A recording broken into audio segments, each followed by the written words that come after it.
Suppose you have flotation costs. So I'm going to copy the sheet I've been working on from the previous videos, and we'll add in the following information.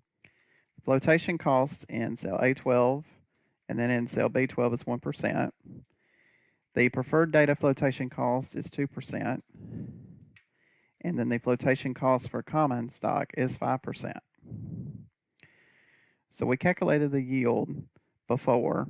So if we want to modify that to include the flotation costs, we'll enter inside the formula.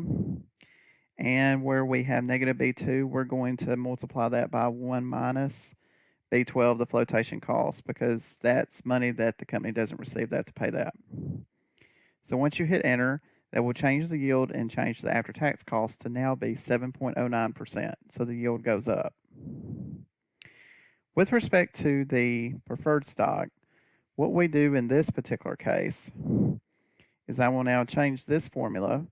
I'll put a parentheses in front of the B3, and then I'll multiply it by 1 minus D9, which is the flotation cost.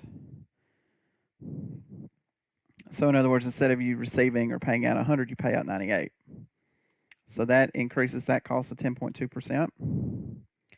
Lastly, with respect to the common stock, to handle this, we're going to put a parentheses in front of B4, and then we will multiply by parentheses 1 minus F10, the flotation cost, because once again it reduces the price. And then you will see that the cost is increased from 12% to 12.31%. So our total cost now, instead of being 10.27%, is now higher at 10.51% because of the flotation costs that reduce the amount of financing we receive from each of these measures.